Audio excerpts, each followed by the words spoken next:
saat ini kita sangat membutuhkan evangelisasi baru. Karena apa? Karena dunia itu membutuhkan kesaksian. Dunia sekarang ini kita lihat begitu banyak anak muda sekarang itu sangat kritis. Bahkan anak-anak itu begitu kritis. Karena informasi yang mereka dapat itu cepat sekali. Mereka belajar mungkin sangat cepat. Lihat TikTok itu mungkin lebih laris ya timbang YouTube sekarang. Betul ya, YouTube-nya cuma 2 menit, 3 menit, 4 menit maksimal gitu kan. Kalau ini sekarang udah cepat banget. Nah, berarti informasinya juga banyak kan. Nah, artinya mereka juga sangat kritis. Kalau kita memakai cara-cara yang lama, bisa jadi pewartaan kita itu kurang dapat diterima. Tetapi itu hanya metode.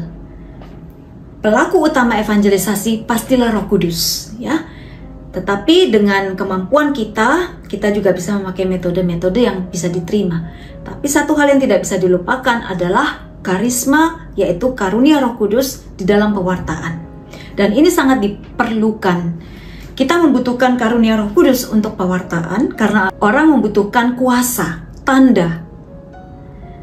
Kadang-kadang kita jangan pikir, wah kalau saya berdoa dengan bahasa roh, saya bernyanyi dengan angkat tangan, saya mengajak orang untuk sungguh-sungguh masuk dalam hadirat Tuhan dengan kata-kata yang begitu indah gitu kan, powerful banget. Kok apa saya nggak show off ya? Apa saya nggak kayak pamer gitu? Kalau itu memang sungguh-sungguh tulus keluar dari dalam hati kita, karena kita sungguh-sungguh menyembah, penuh kasih, penuh hormat kepada Tuhan, orang lain itu pasti akan dibawa juga masuk dalam hadirat Tuhan.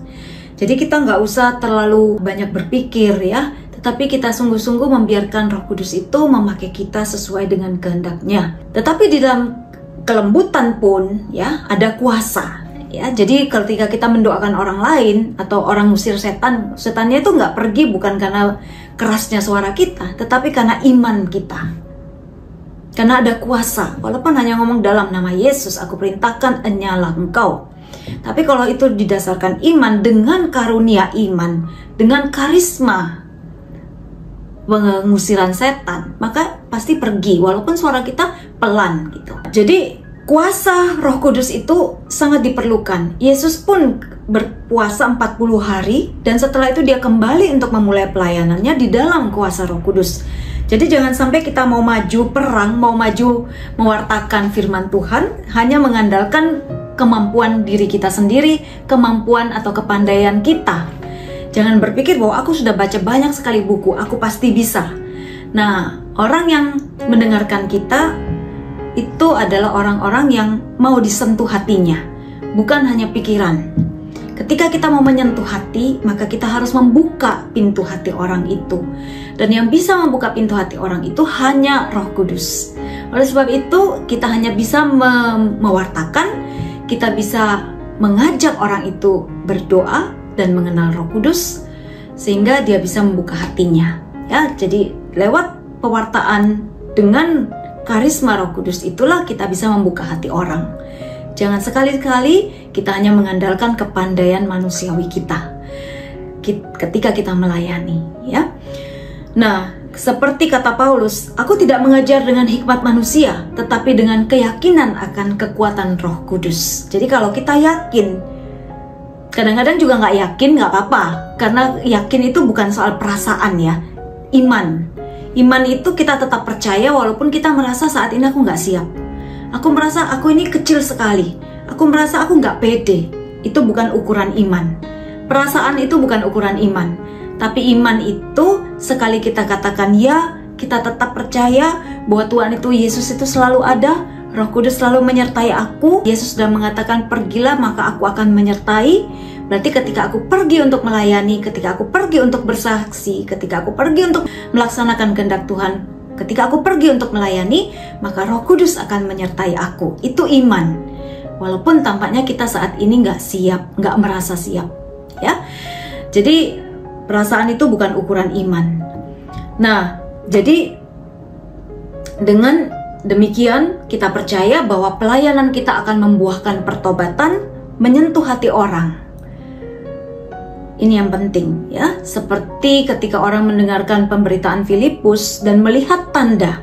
Jadi tanda-tanda, orang bisa nyembuhin, doa kita yang sederhana bisa nyembuhin orang sakit. Orang sakit apalah, pusing lah, batuk lah, kanker ya. Kemudian juga membawa orang itu lega ketika ngomong dengan kita ngomong satu kalimat, tahu-tahu dia merasa dia udah plong. Nah, itu karunia Roh Kudus juga ya. Mana mungkin sih kita yang nggak belajar ilmu psikologi gitu ya. Kita bukan konselor profesional. Ketika orang curhat sama kita nih, kita cuma ngomong, sabar ya, aku ngerti, Tuhan Yesus mengasihi kamu lah, aku percaya itu. Tapi itu ketika itu kita keluar karena kita sungguh-sungguh mengasihi, dan kita juga berdoa kepada Tuhan supaya Roh Kudus menjamah hati orang itu dan memakai kita supaya bisa menolong orang itu, maka itu adalah karunia Roh Kudus. Dan ternyata orang itu misalnya betul-betul mengalami kelegaan.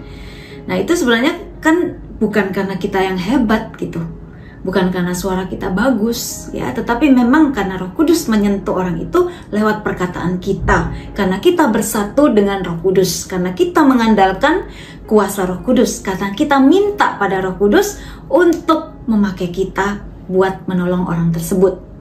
Kalau kita mengasihi orang itu, pasti kita mau untuk dipakai oleh Tuhan.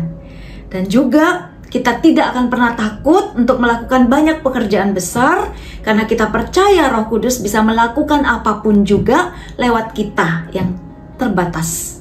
Jadi, ayo kita minta pada Roh Kudus untuk memakai kita. Ya, lebih lagi daripada sekarang. Supaya apa tujuannya? Supaya lebih banyak pertobatan. Ya, dan kalau kita minta supaya lebih banyak pertobatan, maka saya yakin Tuhan akan memberikan kepada kita apa yang kita minta, sesuai dengan kerelaan hati Tuhan. Dan Tuhan tahu di mana kita dibutuhkan, apa yang dibutuhkan dari kita di komunitas kita, maka kita akan diperlengkapi dengan karisma tersebut. Dan kalau kita rendah hati, kita akan semakin banyak diberi oleh Tuhan. Ingat, air itu mengalir ke tempat rendah, dan semakin kita rendah hati, Tuhan tidak segan-segan untuk menambahkan karisma-karismanya lagi bagi kita. Nah, jadi dengan demikian tujuan kita supaya banyak orang yang menyaksikan itu bertobat, hatinya disentuh dan percaya kepada Tuhan. Sebagai penutup, saya mau membagikan satu kisah di mana saya sendiri itu disentuh oleh Roh Kudus, oleh seorang imam yang betul-betul menurut saya itu kudus ya. Saya masuk di dalam ruang pengakuan dosa.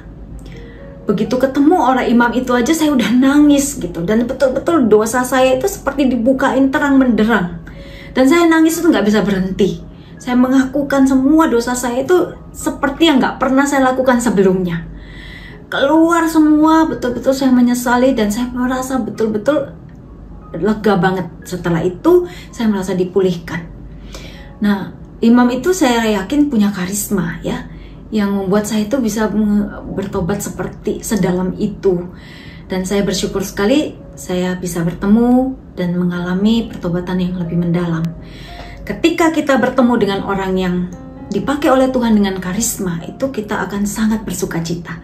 Demikian juga ketika kita mau dipakai oleh Tuhan dengan karisma-karisma, pasti orang-orang yang bertemu dengan kita dan yang menerima pelayanan kita akan sangat bersuka cita, karena mereka dipulihkan, mereka mengalami pertobatan lebih dalam, dan mereka disembuhkan serta dibawa lebih dekat kepada Tuhan.